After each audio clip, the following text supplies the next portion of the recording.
আসসালামু আলাইকুম। যারা গাছ ভালোবাসেন বা গাছ সম্পর্কে জানতে চান তাদেরকে আমার কৃষি বিপ্লব ইউটিউব চ্যানেলের পক্ষ থেকে জানাই শুভেচ্ছা। আজ আমি আপনাদের দার্জিলিং কমলা সম্পর্কে কিছুটা ধারণা দেওয়ার চেষ্টা করব। এই দার্জিলিং কমলার চাষ পদ্ধতি, রোগবালাই, কী সমস্যা দেখা দেয় চাষ করতে, ফলের ধরন, রং, সাইজ এবং মিষ্টতা নিয়ে আলোচনা করব। আশা করি সাথেই থাকবেন। সমতল ভূমিতে কমলা চাষ করা যাবে এটা আমরা কখনোই চিন্তাও করতে পারিনি। সেই কমলা এখন আমাদের ছাদ বাগানেও সফলভাবে চাষ করা হচ্ছে। এর মধ্যে সবচেয়ে জনপ্রিয় জাত হলো দার্জিলিং জাতের কমলা, যার ফলন, ফলের আকার, ফলের রং এবং মিষ্টতা অন্যান্য জাতের চেয়ে ভালো। আরও বেশ কিছু কমলার জাত আছে, সেগুলোও ভালো, কিন্তু এখনও সেই জাতগুলো পরীক্ষামূলকভাবে ট্রায়ালে রয়েছে। দার্জিলিং কমলা চাষ করতে চাইলে একটু ধৈর্যের পরীক্ষা দিতে হবে। চারা রোপণের 2 থেকে 3 বছর পর ফল ধরে। চারা রোপণের প্রথম অবস্থায় ফলের সংখ্যা কম হলেও গাছের বয়স বৃদ্ধির সাথে সাথে গাছের ফল দেওয়ার প্রবণতাও বৃদ্ধি পায়। দার্জিলিং কমলা বেলে দোআঁশ মাটি পছন্দ করে। যেসব জায়গায় শীত বেশি সেই সব এলাকায় ফলের মিষ্টতা বেশি দেখা যায়। আমি প্রথমে বলেছি, দার্জিলিং কমলা চাষ করতে হলে অবশ্যই ধৈর্য ধরতে হবে।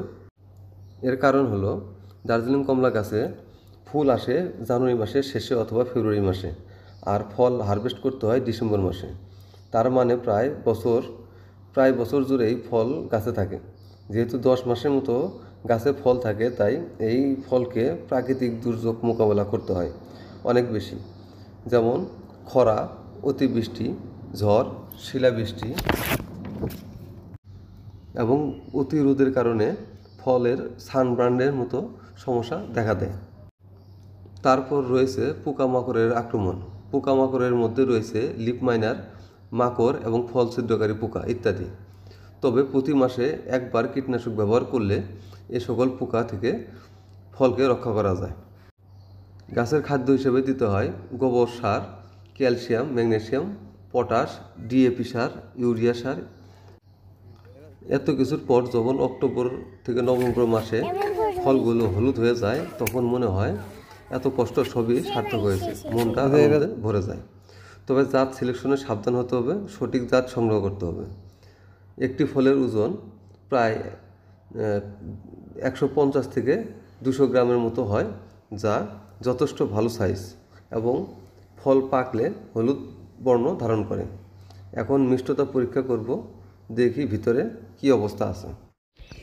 আমরা বাজার থেকে যে ধরনের কমলা কিনে খাই, আমার এই ছাদ বাগানে এই দার্জিলিং কমলার বৈশিষ্ট্যগুলো আমি ঠিক সেরকমই দেখতেছি। চামড়াগুলো অতি সহজে খুলে আসতেছে, এবং কি ভিতরে কোয়াগুলো দেখে মনে হচ্ছে যে মোটামুটি ভালোই হবে। কোয়াগুলো অনেক বড় বড়। এই হলো ভিতরকার কোয়ার অবস্থা, দেখতে বেশ ভালো এবং রসালো মনে হচ্ছে। এখন এটা খেয়ে টেস্ট করবে আমার মেয়ে, দেখি কি বলে। মিষ্টি আছে? সত্যি সত্যি বিসি আছে? দার্জিলিং কমলার ভিতরেও বিসি হয়, তবে সেটা খুবই ছোটো পরিমাণে এবং অল্প, একটা বা দুটা হয়, কিন্তু সেটা ছোটো, বেশি একটা বড় হয় না। আর টেস্ট, স্বাদ মাশাআল্লাহ অনেক সুন্দর। আপনারা যারা ছাদ বাগানে দার্জিলিং কমলা চাষ করতে যাচ্ছেন, তারা সঠিক জাত সংগ্রহ করার চেষ্টা করবেন। ইনশাআল্লাহ যদি সঠিক জাত পান, তাহলে ঠিক আমার মতো এরকমই আপনাদের দার্জিলিং কমলা হবে। এই দার্জিলিং কমলার ভিতরে রস খুবই সুন্দর, রস নিয়ে কোনো সমস্যা নেই, মিষ্টতা অনেক সুন্দর, আর টকের ভাবটা একবারে নাই বললেই চলে, আছে কিন্তু সেটা খুবই সামান্য, যেটা বোঝা যায় না। ধন্যবাদ সবাইকে ভিডিওটি দেখার জন্য।